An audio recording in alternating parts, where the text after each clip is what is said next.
이 말씀은 바울팀이 비시디아 안디옥에 가서 비시디아 안디옥에 있는 회당에서 바울이 설교한 내용입니다. 회당장들이 이 바울과 바나바를 보고 백성들에게 할 말이 있느냐. 이 회당이라는 게 이스라엘 백성들이 전 세계에 이게 흩어지다 보니까 옛날처럼 피제사를 드리고 이렇게 할 수가 없잖아요. 그래서 이 사람들이 헬라어로 번역된 그 구약 성경을 가지고 그 당시 헬라가 공용어였기 때문에 각 회당에서 이 당시의 성경이라고 하면 구약 성경밖에 없었으니까 이때는 그 구약 성경 말씀, 특히 모세오경을 읽고 또 그 말씀을 포럼하고 나누는 그런 장소가 회당이었어요. 그래서 하나님의 말씀을 이제 읽고 나름대로 설명해주고 이런 장소이기 때문에 예수님도 회당에 들어가셨고 안식일날 회당에 들어가셨고 바울팀도 안식일날 회당에 들어가요. 그래서 다른 사람들은 그런 부분이 안 보이는데 유독 바울은 성교하는 현장을 쭉 돌면서 항상 안식일에 어디 들어갑니까? 동네 가는 데마다 유대인들의 회당에 들어가요. 그래서 복음을 전하는 이 회당 전략을 유 목사님도 굉장히 강조를 하시는데 우리가 눈여겨볼 필요가 있는 부분입니다. 자, 오늘 그러면서 이 바울이 성경에 기록된 말씀을 다 응하게 한 것이다 라고 하면서 복음을 전했거든요. 이 바울이 전하는 이 복음의 패턴을 잘 보시고 여러분 복음 전할 때 이 부분을 참고를 하시면은 굉장히 도움이 될 겁니다. 여기 1차 전도여행 잘 보시고 여기 보시면은 이제 구브로 섬에서 밤빌리아 지역에 있는 버가로 갔다가 버가에서 마가 요한은 예루살렘으로 도망가 버리고 나머지 사람들을 저 북쪽으로 저 터키 지금의 터키 내륙으로 들어간 거죠. 그래서 저기가 비시디아 안디옥입니다. 이제 저 안디옥에서 이제 어느 회당에 들어가서 복음을 전하는 장면이에요. 이게. 여기서 우리가 성경의 말씀을 다 응한 것이다. 이렇게 말씀하셨는데 이 유대인들은 구약 성경을 많이 보고 있음에도 불구하고 뭐를 놓쳤습니까? 복음을 다 놓쳐버린 거예요. 그래서 율법주의로 빠져버린 겁니다, 이 사람들이. 그래서 흩어진 유대인들도 그 예루살렘에 있는 그 바리새인들이나 별 차이가 없어요. 몰라. 그렇게 여러분 구약 성경을 달달달 외우고 읽고 쓰고 지금도 성경 쓰는 사람들도 많더라고.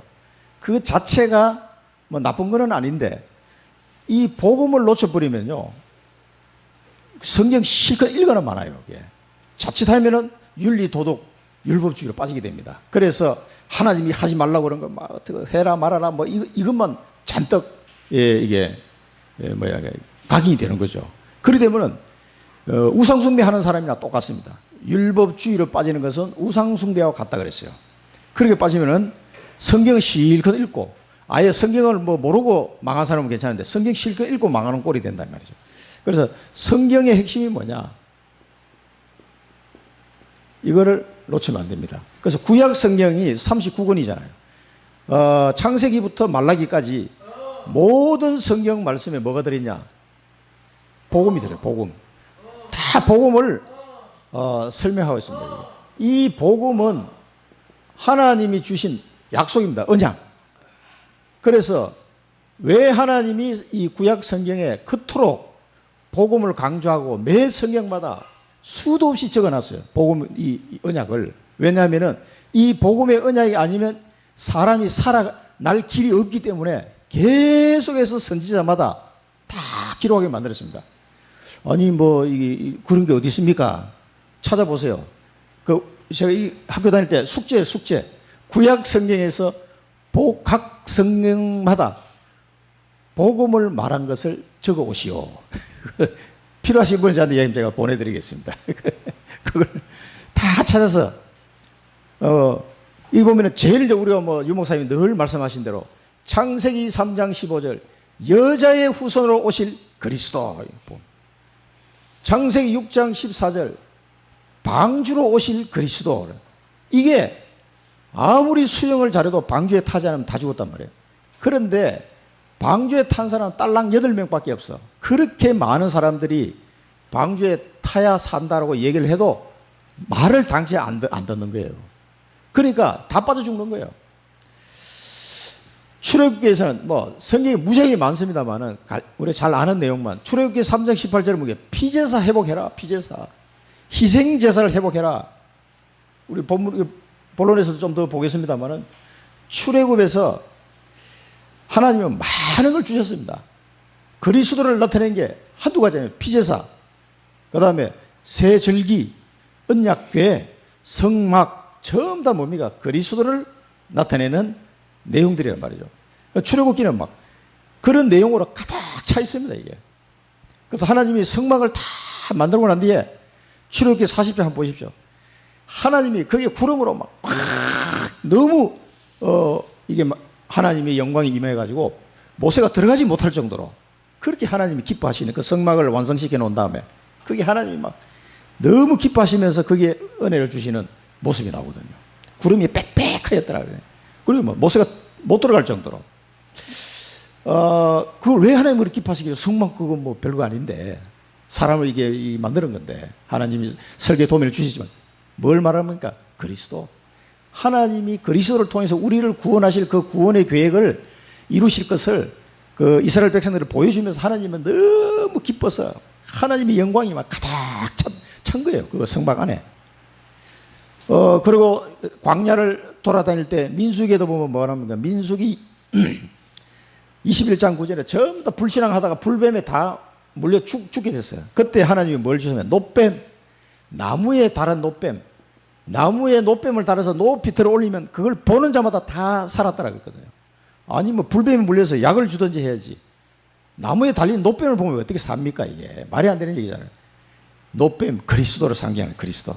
그래서 그리스도는 우리 인간적인 이 생각으로는 이해할 수 없는 그 하나님의 역사가 집약돼서 나타난 현장이 그리스도 십자가입니다. 그래서 노뱀을 쳐다본 자는 다 살았더라. 멀리서 쳐다보든 가까이서 쳐다보든 뭐 많이 쳐다보든 적게 쳐다보든 쳐다보기만 하면 다 살았어요. 노뱀을. 주의 이름을 부르는 자는 다 구원을 얻었더라. 그랬거든요. 그거 똑같은 원리입니다. 그리고 유명한 우리 시편에 보면은 다윗이 여러 가지 고백. 하나님은 나의 산성이시오, 나의 방패시오, 뭐 나의 구원이시오, 나의 구원의 뿌리시오. 굉장히 표현이 많이 있습니다만은 시편 23편에 보면 뭡니까? 선한 목자. 하나님은 나의 목자 되십니다. 이 그리스도를 나타내는 겁니다. 그다음 잠언서를 통틀어서 보면 잠언서는 지혜의 왕 예수 그리스도 그 얘기한 겁니다. 이사야 드디어 7장 14절에는 뭐가 나왔습니까? 처녀가 잉태하여 아들 낳을 것이니 그 이름을 임마누엘 하리라. 하나님이 우리와 함께 하시는 임마누엘 오실 그리스도.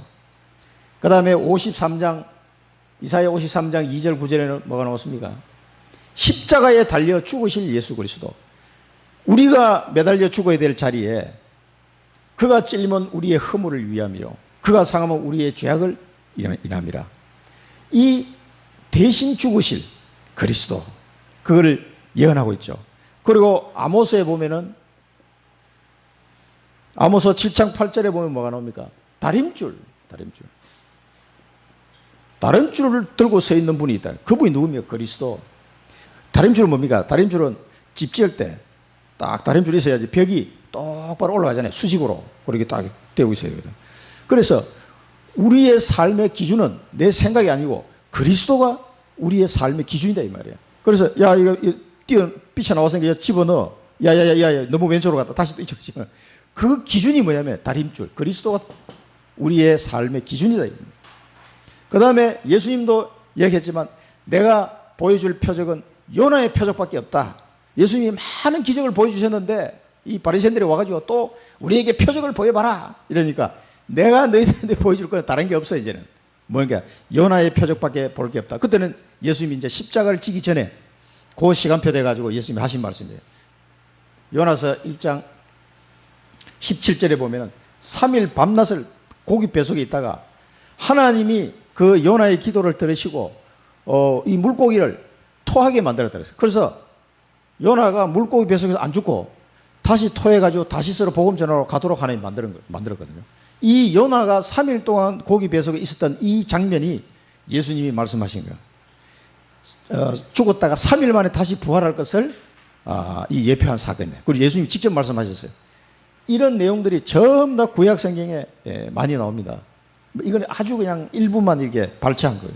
그 다음에 미가서 5장 2절에 보면 뭡니까? 베들레헴아 너는 작은 성읍이지만 복받은 곳이다. 왜? 이곳으로부터 이스라엘을 다스릴 지도자가 나올 것이다. 예수님이 베들레헴에 태어날 것을 예언하신 거예요. 그런데 베들레헴 어떻게 했어요? 축복받았습니까? 어떻습니까? 예수님 태어나시는 바람에 헤롯 대왕한테 잘못 걸려가지고 2살 이하 애들 다 죽이는 전대미문의 살인사건이 또 베들레헴에 벌어진단 말이에요. 이 미가서 5장을 통해서 베들레헴에 오실 것을 예언했고요. 그래서 이 모든 예언이 마태복음 1장 18절에서 21절을 보면 다윗의 자손 요셉아 네가 정원한 마리아를 데려오기를 두려워하지 말라. 그가 잉태된 것은 성령으로 잉태된 것이니라. 그러면서 그가 아들을 낳을 것이니 그 이름을 예수하라. 그 예수의 뜻이 뭐냐? 자기 백성들을 그들의 죄에서 구원할 자, 그런 뜻이다. 그 천사가 와서 다윗의 자손 요셉에게 한 말씀이죠. 이 약속대로 예수님이 이 땅에 그리스도로 오셨습니다. 그래서 마태복음 16장 16절에서는 베드로와 고방님들은 주는 그리스도시요 살아계신 하나님의 아들이시다. 그래서 요한복음 1장 1절에서 12절을 보면은 말씀이 육신되어 이 땅에 오셨다. 태초에 말씀이 계시니 그 하나님과 함께 계셨고 그 말씀이 육신되어 이 땅에 오셨는데 그분이 이 세상의 빛이다.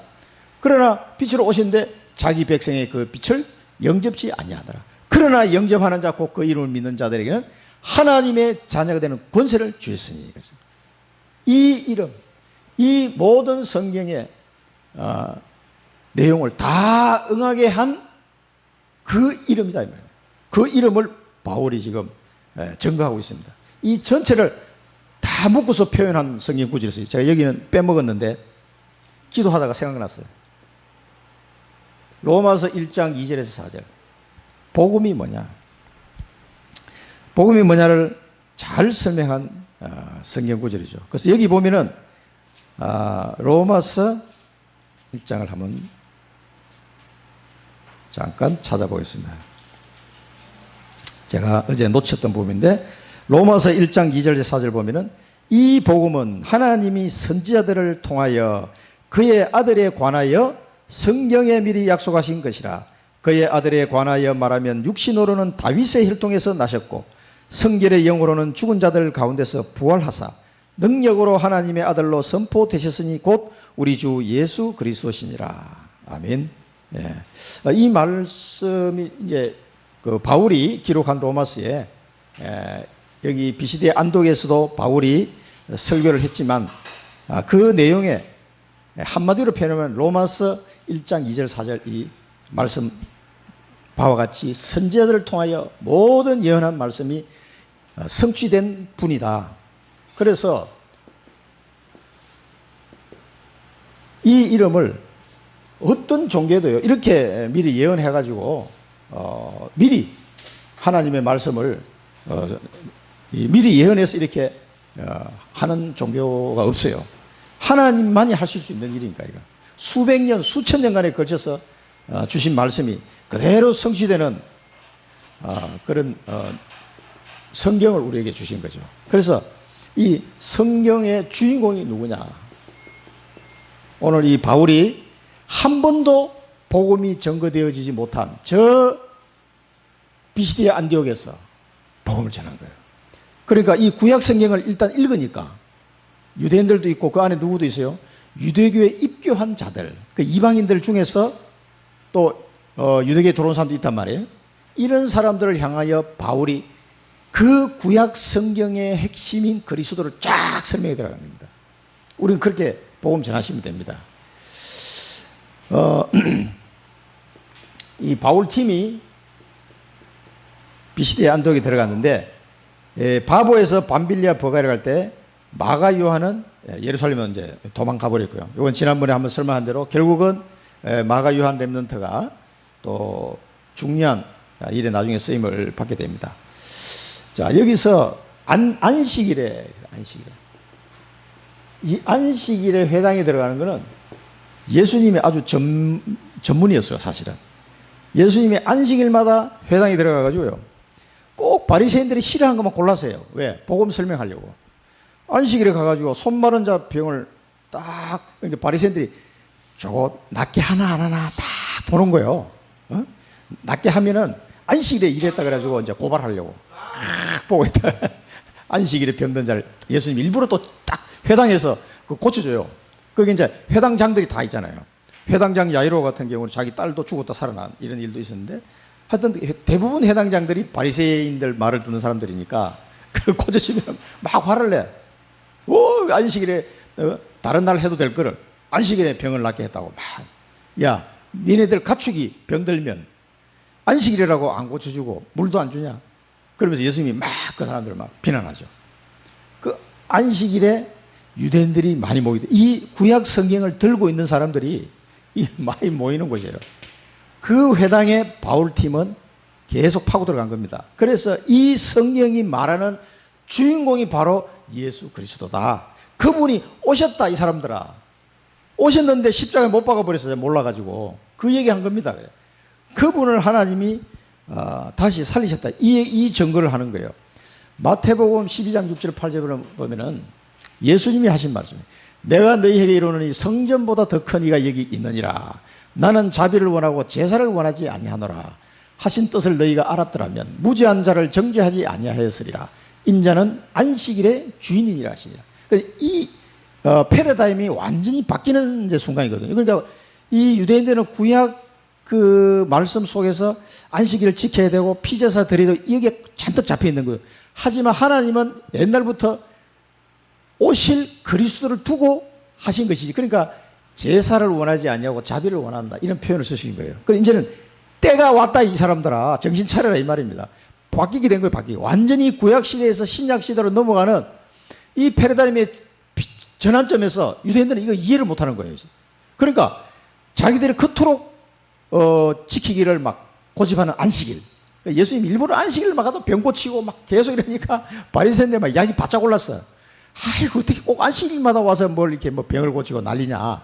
다른 날 하면 될 텐데. 그걸 깨닫게 하시려고 예수님이 일부러 더, 그것도 회당에 들어가서 막 이렇게 하시니까 이 사람들은 그걸 이제 이해를 또 못하는 거예요. 그러니까 이 고정관념을 살으시면 도저히 얘기해도 몰라. 내가 안식일이 주인이다 그 얘기 하는데도 모른다니까. 이게 뭔 말인지.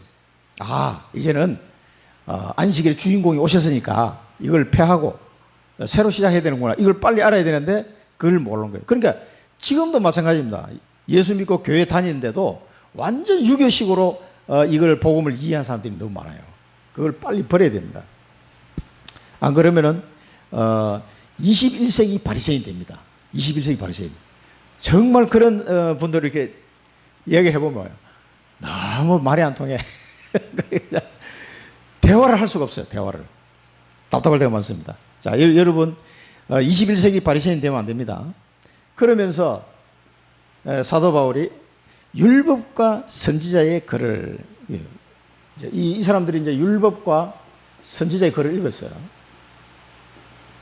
글을 읽은 후에 권한을 많이 있거든 말하라 하니까 요거를 토대로 해가지고 바울의 메시지를 전가합니다. 그러면은 요한복음을 보면은 이 잘 되죠. 율법과 선지자의 글에 이게 이제 사실 로마서 1장 2절 4절 바울이 쓴 글에도 나와 있습니다만 요한은 어떻게 기록했습니까? 요한복음 5장 39절에 너희가 성경에서, 이 성경은 이제 구약 성경을 말하는 겁니다. 영생을 얻는 줄 생각하고 성경을 연구하거니와, 이 회당에서 성경을 연구를 많이 했어요. 이 성경이 곧 내게 대하여 증언하는 것이니라. 예수님이 이 말씀을 하셨다 이 말이에요. 이 요한복음 기록은 이 성경이 누구에 대해서 증언하는 거예요? 예수 그리스도에 대해서 증언하는 것이다. 그 그리스도 왔어. 그런데 그 주인공을 못 알아보니까 답답한 거죠. 요한복음 20장 31절에도 오직 이것을 기록하면 너희로 예수께서 하나님의 아들 그리스도이심을 믿게 하려 하며 또 너희로 믿고 그 이름을 힘입어 생명을 얻게 하려 함이니라. 성경의 기록 목적을 지금 얘기한 거란 말이에요. 그러니까 이 모든 구약의 선지자들의 이 기록이 그리스도 설명하려고 한 건데 너희가 그리스도로 오신 예수를 못 알아보면 어떻게 되냐 이 말입니다. 율법과 모든 선지자의 글은 초점이 어디에 맞습니까? 그리스도에 맞춰져 있다. 그래서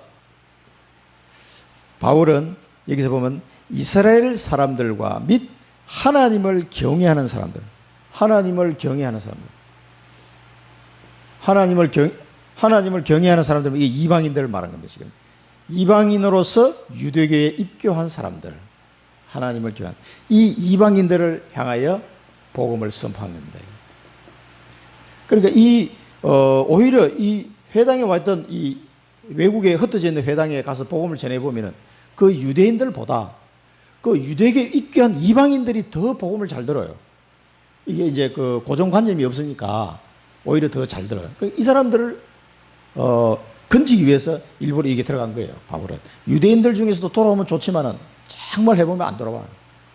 그러니까 먼지를 털고 이제는 내가 이방인으로 간다. 막 그래 이방인들이 너무 좋아하는 장면들이 많이 나오죠.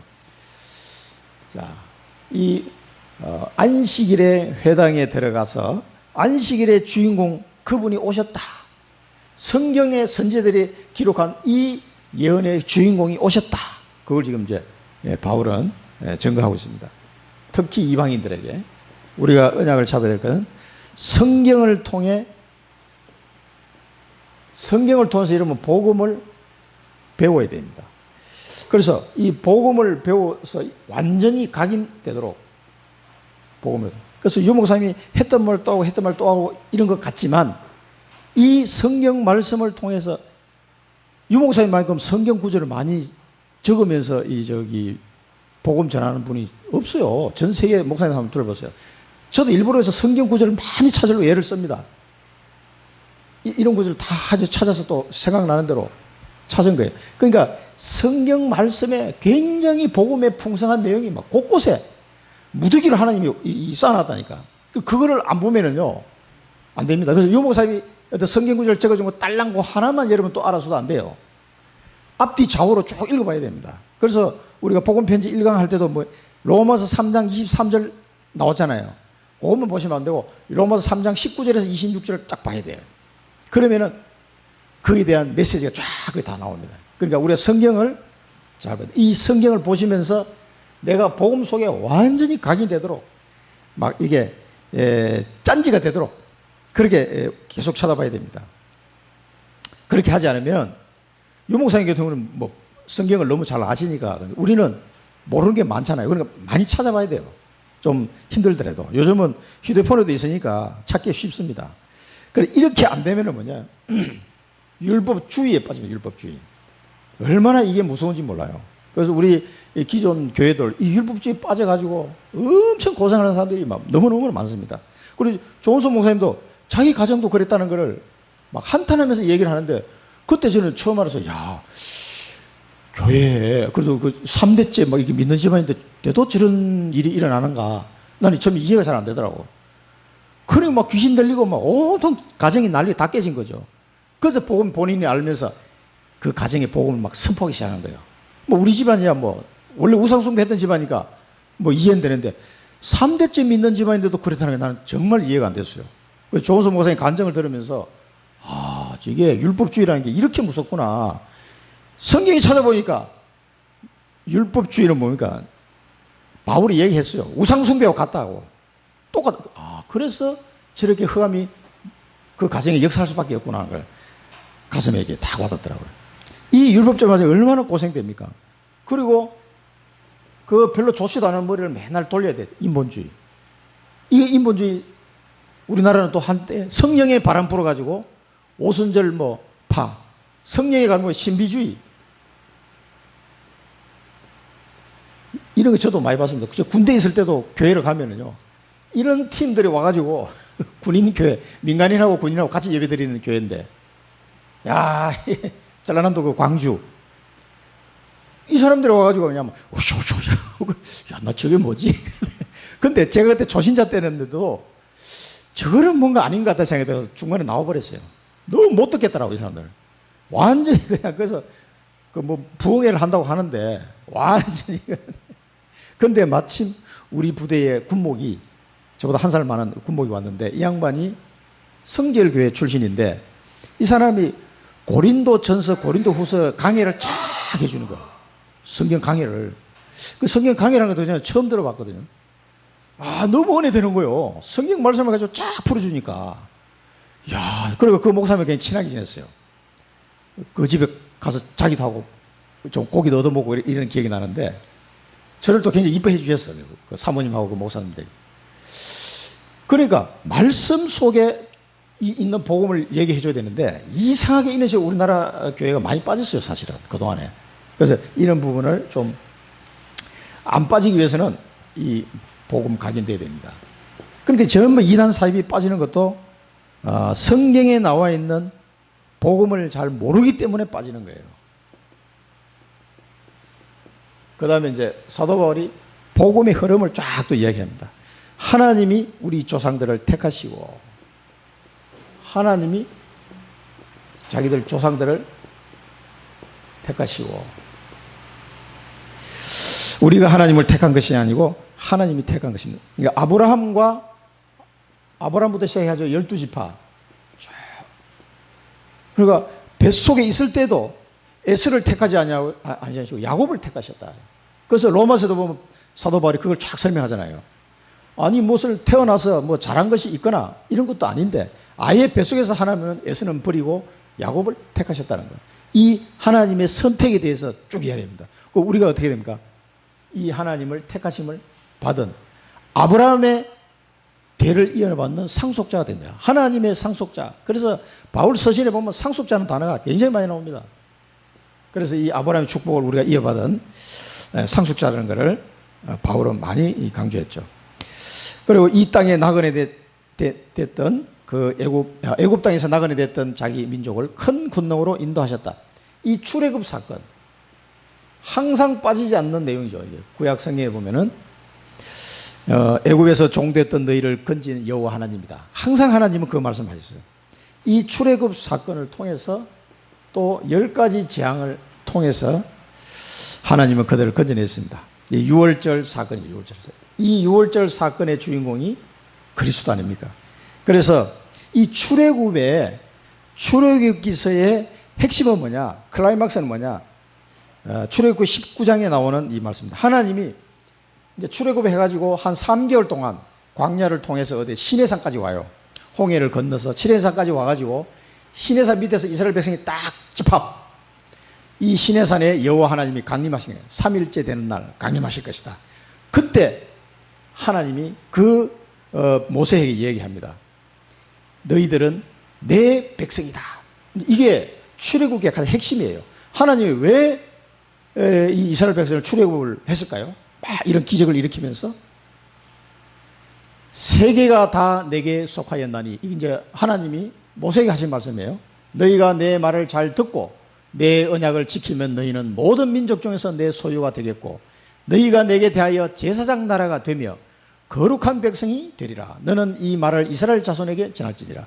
이게 출애굽의 가장 키포인트입니다. 이게. 그러니까 이스라엘 백성을 시내산으로 불러가지고 시내산에서 하나님이 직접 강림하시면서 이런 민족이 없어요. 그렇게 보여주시면서 너는 제사장 나라고 이제 내 백성이다라고 전 세계에 공식적으로 공지하는 거예요. 지금 이게 시내산 밑에서. 그래서 하나님이 강림했던 그 시내산이 아라비아 반도에 있다고 그때 나왔잖아요. 그 하나님이 내려오실 때 그 산이 지금도 새카맣게 타가지고 그대로 남아 있습니다. 흔적이. 그걸 사진으로 다 보여주는 거 봤는데, 그 박사님도 참 대단한 거예요. 목사님이면서 박사님인데 그걸 추적해서 이 사우디아라비아까지 가가지고 그 사진을 그 촬영 금지 구역인데 가서 다 찍어가지고 그 왕자하고 좀 가까운 이 친분 때문에 자기 한의학을 또 이용해가지고 침을 놔주면서 친해져가지고 병도 고쳐주고, 그래서 그걸 찍을 수 있는 기회를 얻어서 그걸 다 찍었더라고. 이야, 정말 그걸 보니까 시내산과 호렙산이 옆에 있어요. 옆에. 멀리 안 떨어진다. 그 시내산에 하나님이 강림하신 곳입니다. 여기에서 너는 내 백성이다 하고 하나님이 이제 선언하신 장면. 이렇게 하기 위해서 출애굽을 하게 하신 거예요. 예, 이것 때문에. 그래서 제사장 나라가 되겠다 이 말은 이제 이 이스라엘 백성을 통해서 전 세계 복음을 전하실 하나님 계획이 있다는 거예요. 제사장 나라는 게. 지금은 이제 우리가 다 그 제사장 나라가 된 거죠. 이 축복을 주시면서 자기가 이제 그 이스라엘 백성의 역사를 쫙 이야기하는 겁니다. 광야 40년. 이 광야 40년 동안 주신 게 뭡니까? 언약궤, 세절기, 성막. 그 다음에 드디어 가나안 땅. 그토록 가나안 땅 가야 된다라고 아브라함에게 말씀하셨던 그 말씀대로 가나안 땅의 땅을 실제로 정복하고 450년 동안 가나안 땅의 사사 시대를 지내고 이제 선지자 사무엘까지 쭉 이 사사가 또 지금 말하면 뭐 총통, 뭐 대통령 그런 뜻이에요. 그런데 이 사사가 그리스도를 상징하는 단어거든요. 그 당시에는 왕이 없는데 사사를 한 명 세워서 하나님 이스라엘을 다스리게 하셨거든요. 자, 그러면서 이 이스라엘 백성을 이야기하면서 나중에 이제 왕정 시대를 넘어갑니다. 사울 왕 40년, 다윗 왕 40년, 이제 솔로몬이 빠졌습니다만은 솔로몬이 40년. 이렇게 하나님이 이제 이렇게 40년, 120년을 하면서 왕정 시대를 출범시킵니다. 이게 이제 하나님의 계획 속에 이렇게 출범되는데 하나님은 누구를 주면 다윗 왕 40년 내 마음에 맞는 사람이다. 하나님이 이 다윗 왕을 보면서 이제 구체적으로 이 그리스도 언약이 성취될 것을 이야기합니다. 다윗 왕은 내 마음에 맞는 사람이다. 그를 통하여 내 뜻을 다 이루리라. 이 다윗 왕을 통해서 하나님의 뜻을 다 이루리라. 이 무슨 뜻입니까 이게? 다윗의 자손으로 오실 예수. 그래서 여기서 약속대로 누가 왔습니까? 이 사람의 후손으로 다윗의 후손으로 구주를 세우셨다. 그런데 이분이 곧 예수다. 이걸 설명하는 겁니다. 이 이스라엘 백성들은 역사를 아니까 아니 그러면 그때 왔다가 십자가 진 그 예수가 바로 이분이란 말인가? 이 사람들은 이제 이거 알게 되는 거죠. 한 번도 복음이 선포되지 못한 현장이니까 이걸 쫙 설명하는 겁니다. 우리가 마태복음 1장 1절에 보면 보니까 아브라함과 다윗의 자손 예수 그리스도 계보라 그러죠. 그리고 21절에 보면 아들을 낳으리니 이름을 예수로 하라. 이는 그가 자기 백성을 그들의 죄에서 구원할 자이신가 하더라 했습니다. 그리고 세례 요한에 대해서도 설명하고 있습니다. 세례 요한. 이 세례 요한이 와가지고 회개의 세례를 했다 그랬어요. 회개의 세례. 그러면 이스라엘 백성에게 왜 회개의 세례라고 했을까요? 이 구약 성경을 가지고 있는데 본체로 오신 주인공 오신 그리스도를 몰라. 그래서 회개의 세례를 말한 겁니다. 이 사람들이. 그래서 정확한 그리스도를 내 뒤에 오실 그리스도를 이 세례 요한은 말해주고 회개의 세례를 준 겁니다. 그래서 마지막 제사장이라고 보면 돼요. 이 세례 요한이 제사장의 아들인데 이 사람은 뭐 피 잡아서 제사를 지낸 적은 없어요. 그러나 제사장의 아들로서 마지막 제사를 드린 사람입니다. 이 사람이. 그래서 우리가 성경을 보면은 이 부분을 보셔야 돼요. 나는 그리스도가 아니라 그러면서 내 뒤에 오시는 그가 그리스도다. 나는 그분의 신발끈 풀기도 감당하지 못한다 그랬어요. 그 신발끈 풀기도 감당, 이 말은 뭐냐면은 그 종들 중에 제일 낮은 종이 손님들 오면 발 씻어주는 종이 있어요. 그러면 발 씻어주는 종은 손님이 오면은 야, 저 손님 발 씻겨드려라 하면 이제 그분의 신발끈을 풀어서 발을 씻겨드려야 돼요. 그게 제일 낮은 종이에요, 그게. 그러니까 세례 요한이 자기가 그 제일 낮은 종도 못 된다라고 그리스도와 자기를 이제 비교해서 설명한 거예요. 그 사람들 금방 알아듣지. 아, 신발끈을 풀지 못하는 이 말은 발 씻는 종도 못 된다, 이게 자기는. 그렇게 낮은 것을 이제 설명한 거죠. 여기 아주 중요한 내용을 여러분 꼭 아셔야 되는데 마태복음 3장에 보면 그는 선지자 이사야를 통해 말씀한 자를 일렀으되 광야에 외치는 자의 소리에 있어 이르되 너희는 주의 길을 준비하라. 그가 오실 길을 곧게 하라 하였느니라. 그래서 이 세례 요한이 와서 미리 이제 예수 그리스도를 막 소개를 하면서 다녔죠. 근데 가장 중요한 거는 세례 요한이 해야 될 가장 중요한 이 직분이 뭐냐면은 마지막 제사장으로서 역할을 해야 돼요. 그게 3장 14절 15절에 보면 나옵니다. 요한이 말려 이르되 이제 예수님이 와가지고 야 요한아 나한테 물 세례를 해라. 그러니까 요한이 막 깜짝 놀란 거죠. 요한이 말려 이르되 내가 당신에게 세례를 받아야 할 터인데 당신이 내게로 오시나이까. 예수께서 대답하여 이르시되 이제 허락하라. 우리가 이와 같이 하여 모든 의를 이루는 것이 합당하니라 하시니 이에 요한이 허락하는지라. 그래서 요한이 이제 세례를 줘요. 그러니까 제사장의 아들이 제사장이잖아요. 이 사람 직분이 제사장이야, 세례 요한이. 근데 예수님이 어린 양으로 오셨어. 제사장이 뭐해요? 어린 양 위에 손을 얹고 기도해야 죄 사함이 된단 말이에요. 그 제물에다가 손을 얹어야 되거든. 그 제사장이 해야 될 일이에요. 그러니까 마지막 제사를 드린 거예요, 쉽게 얘기하면은. 그래서 우리가 이와 같이 하여 모든 의를 이루는 것이 합당하다. 이 말은 네가 제사장이니까 내가 모든 인류를 위해서 죽는 어린 양이지 않느냐. 제물이겠지, 제물. 그러니까 제물에 손을 놓고 이제 기도해라는 얘기예요. 그거 이제 물로 세례를 준 거예요. 그래서 이 마지막 제사장 세례 요한이 물 세례를 예수님 머리에 손을 놓고 기도함으로써 예수님 이제 십자가에 죽으면 뭐 돼요? 하나님께 드리는 속죄 제물이 되는 거예요. 이제 그 의를 이루라는 겁니다.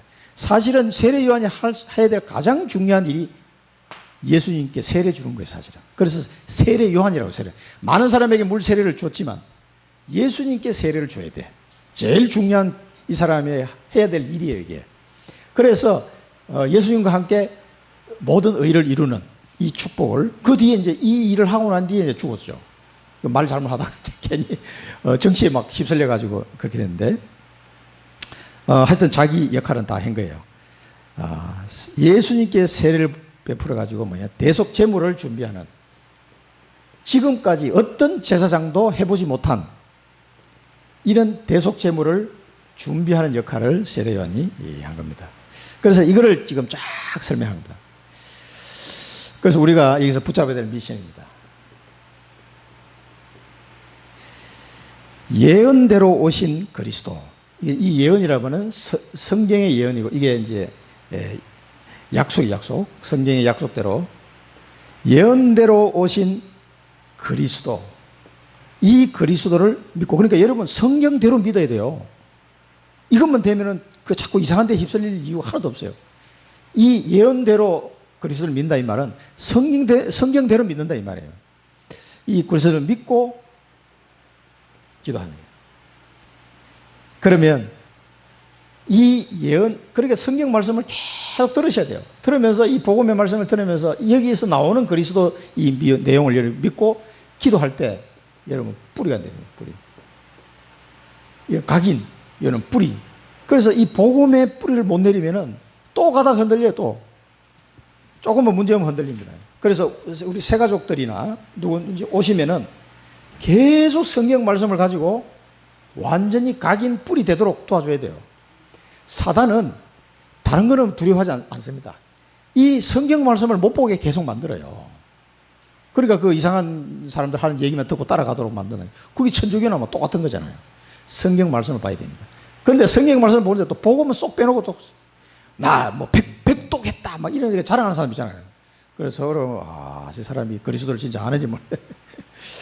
쓰는 것도 굉장히 좋습니다. 근데 쓰는 것 자체가 내 의의가 되면 안 돼요. 내 100번 읽은 게 내 의의입니까? 자랑하고 뭐 40일 금식한 게 내 의의입니까? 아니잖아요. 그런데 자꾸 빠진 이게 뭐냐면은 오직 복음 속에 서 있지 못하기 때문이에요. 그래서 이 복음의 각인 뿌리 되도록 성경에 기록된 그리스도를 믿고 기도하라고 말해요. 그 이름을 정확하게 알도록 도와줘야 됩니다. 그러면 흔들릴 수 없어요. 이게요, 말씀이 우리를 찔러 쪼개기까지 하고 우리를 치유하거든요. 그래서 이 정확한 말씀만 딱 전달해 주면 무슨 뭐 안수기도 안 해줘도 그 말씀이 그 사람 심령 속에 들어가서 다 고쳐요. 그러니까 우리는 그냥 와도 치유의 역사가 일어납니다. 그러면 치유 사역이라는 것은 뭘 해줘야 되겠다는 게 여러분 금방 이해될 겁니다. 이걸 계속 얘기해 줘야 돼요. 세 번째입니다. 드디어 말씀의 성취, 이 하나님의 언약이 말씀 성취를 지금 바울이 전달하고 있습니다. 첫 번째는 말씀에서 하나님을 경외하는 사람들아 구원의 말씀을 우리에게 보내셨다 이랬어요. 구원의 말씀. 구원의 말씀을 보내셨다 그랬어요. 아니 뭘 말씀을 보냅니까? 우리에게 보냈다니. 그런데 예루살렘에 사는 자들, 관리들은 예수 곧 선제들의 말을 알지 못했다 그랬어요.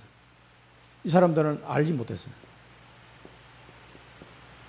그걸 이제 설명한 겁니다. 요한복음 보면은 잘 나와 있죠. 요한복음 1장 1절에 뭐 나왔습니까? 태초에 말씀이 계시니라. 이 말씀이 하나님과 함께 계셨으니 이 말씀은 곧 하나님이시나. 그래 놓고 14절에 보면 그러니까 말씀이 육신이 되어 우리 가운데 거하심에 우리가 그의 영광을 보니 아버지의 독생자의 영광이요 은혜와 진리가 충만하더라. 그리고 외아들이라고 번역해 놓은 거 좀 잘못된 거예요. 독생자라고 표현해야 더 정확한 겁니다. 홀로 계신 분, 스스로 계신 분. 여호와 그런 뜻이거든요. 독생자는 뜻이. 그 우리가 이제 지금 뭐 하나님 외아들이는 걸 우리 사도신경에 외아들이라고 번역된 거는 좀 약간 미스가 있다. 독생자라고 하는 게 정확합니다. 아버지의 독생자의 영광이요. 그 말씀이 육신인데 그 말씀이 육신인데 이 땅에 왔다는 거죠. 이 구원의 말씀이 우리에게 보내셨다는 거예요. 그러니까 이 사람들이 깜짝 놀래. 야, 구약성에 예언했던 그분이 오셨단 말인가? 그런데 이 예루살렘에 있는 바리새인들이 몰랐다는 거지. 그래서 자기들이 선지자의 말을 달달달 외우면서도 예수를 알지 못했다. 이걸 이제 고발하고 있는 겁니다. 요한복음 1장 10절 11절에 보면은 그가 세상에 계셨으며 세상은 그로 말미암아 지은 바 되었으되 세상이 그를 알지 못하였고 자기 땅에 오매 자기 백성이 영접하지 아니하였으나 그랬습니다. 그래서 십자가 사건을 설명합니다. 바울이 하나님이 이 생명의 말씀, 구원의 말씀 우리에게 보내주셨는데 죽일 죄를 하나도 찾지 못하고 죄가 없어. 그런데도 빌라도에게 죽여달라고 요청을 했다.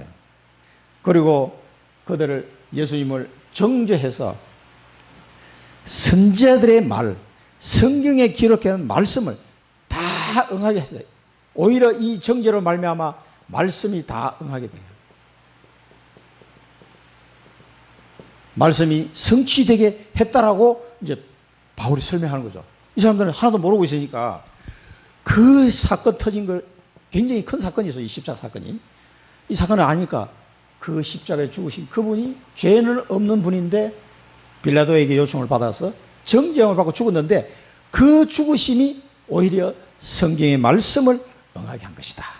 그 하나님의 말씀에서 오히려 성취돼서 이 성취로 말미암아 우리에게 구원의 길이 열렸다. 그거 설명하려고 십자가 지금 설명하는 겁니다. 지금 우리가 베드로전서 3장 18절에 보면요, 그리스도께서 단번에 죄를 위하여 죽어서 의인으로서 불의한 자를 대신하셨으니 이는 우리를 하나님 앞으로 인도하려 하심이라.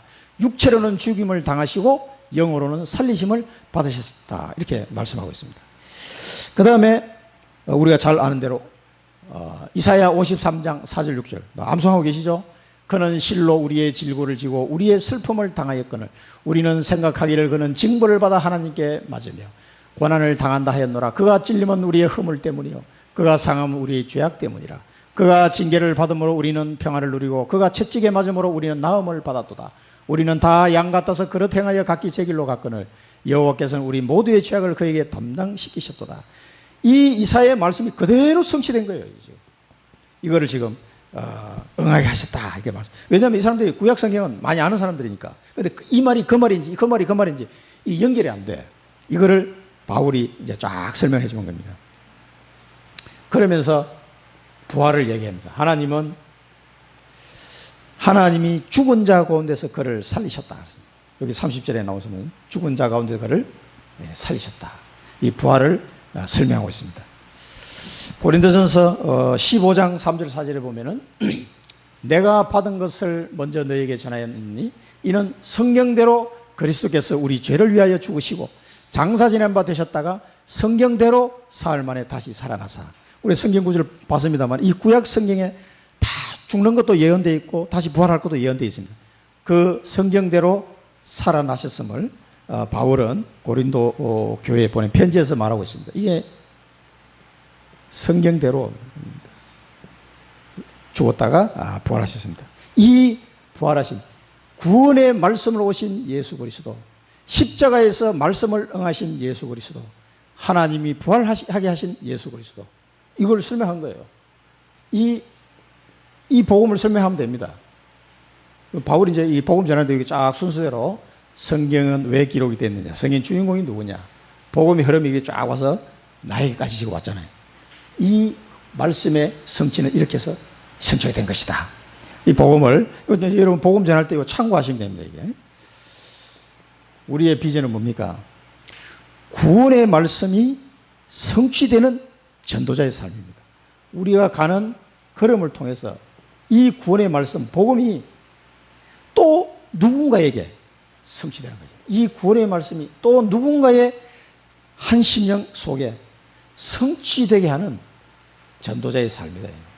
얼마나 기가 막힙니다. 이게. 영세전에 감춰졌고 지금 감춰진 것을 하나님은 확 드러내셔가지고 한 번도 복음에 전해지지 못한 그 영혼에게 이 구원의 말씀, 복음의 말씀, 주인공 예수 그리스도를 전달해서 이 말씀이 그 사람에게도 성취되도록 하는 전도자의 삶을 우리는 살아가게 되는 거죠. 이게 뭡니까? 체질이 딱 이렇게 바뀌게 됩니다. 체질. 그래서 각인, 뿌리, 체질. 복음으로 각인, 뿌리 되면은 나도 모르게 구원의 말씀을 성취시키는 전도자의 삶의 체질로 바뀌게 되어 있습니다. 이게 잘 안 된다. 이 사람은 각인, 뿌리가 아직도 지금 잘 안 돼서 그런 거예요. 반드시 되게 되어 있습니다. 결론입니다. 그래서 말씀, 하나님의 말씀, 이 복음과 이 복음은 항상 여러분 연결해서 언약이라는 거 꼭 연결해서 기억하셔야 돼요. 하나님의 약속입니다. 이 언약. 하나님의 말씀, 생명의 말씀, 이 복음과 언약의 흐름을 발견해야 돼요. 하나님이 우리 청주 임마누엘 교회에 강남 말씀을 통해서 우리를 어떻게 지금 인도해 가시려고 하는지 이 흐름을 딱 잘 발견해야 됩니다. 그래서 그 흐름 따라 잘 인도받으면 돼요. 오늘 바울이 비시디아 안디옥 해당에서 복음을 전거한 내용이잖아요. 우리가 이 말씀을 들으면서 우리 현장에, 청주 현장에 여러분 가는 모든 현장에 이런 식으로 복음이 전거되면 돼요. 이 흐름을 잘 발견해서 아, 성경에 가장 나와 있는 예언된 이 그리스도를 전거하라고 하시는구나. 그 속에 각인, 뿌리, 체질대로 하시는구나. 그걸 여러분 딱 잡으시면 됩니다. 이 흐름을 딱 발견해야 돼요. 아, 이게 뭔 말하나 갑자기 뜬구름 잡는 건가? 이렇게 보시면 안 되고요. 말씀의 흐름을 잘 봐야 됩니다. 그 다음에 이 말씀을 붙잡고 매일 말씀, 기도, 전도, 포럼을 하는 이런 모임이 여러분 개인 한 사람 한 사람 통해서 이게 계속 일어나야 돼요. 나를 중심으로 해가지고 말씀 포럼, 기도 포럼, 전도 포럼 하는 모임이 계속 이루어져야 됩니다. 이게 이제 다락방이에요, 다락방. 그러면은 이 성경에 나와 있는 이 예수 그리스도를 복음의 말씀, 그분의 이름을 하는 기도, 이 이름을 전달하는 전도, 이 속에 어떤 일이 일어나는지 여러분 포럼 해보십시오. 계속 생명이 살아납니다. 그러면은 여러분이 뭐예요? 영적 플랫폼이 되는 거예요. 영적 플랫폼. 나도 모르게 사람들이 나한테만 오면 살아나. 내가 의사도 아닌데, 내가 무슨 능력이 있는 사람도 아닌데 이상하게 나만 오면 살아. 왜 살아납니까? 이 성경에 나와 있는 예수 그리스도, 성경대로 죽으시고 성경대로 부활하신 이 예수 그리스도를 계속 말하니까 영적 플랫폼이 됩니다. 계속해서 이 영혼이 살아나는 이런 일들이 일어나는 거죠. 이게 뭡니까? 이게 이제 지교회, 미션홈 지교회 되는 거죠. 이런 축복을 하나님이 우리에게 주시려고 말씀을 응하게 한 것이라 오늘 말씀 주셨는데, 이 말씀을 잘 묵상하시고 우리 현장에서 내가 먼저 이걸 누리고 전달할 수 있도록 하면 좋겠습니다. 기도하겠습니다. 살아계신 하나님 아버지, 은혜를 감사합니다. 우리에게 너무나 귀한 이 복음을 깨닫게 하시고 성경대로 죽으시고 성경대로 부활하신 그 예수 그리스도를 누리게 하시고 이 그리스도를 전달할 수 있는 정인으로 저희들을 인도해 주시니 감사합니다. 오늘 주신 이 말씀의 흐름을 잘 이해하고 내가 있는 현장 속에서 내 자신부터 복음으로 각인 뿌리 내려서 전도의 체질이 되는 이 축복을 누릴 수 있도록 하나님 인도하여 주옵소서. 우리 모든 청주 임마누엘 성도들이 영적 플랫폼이 되어서 많은 영혼을 살리는 이 복음의 축복을 누리게 하여 주옵소서. 예수 그리스도 이름으로 감사하며 기도드립니다. 아멘.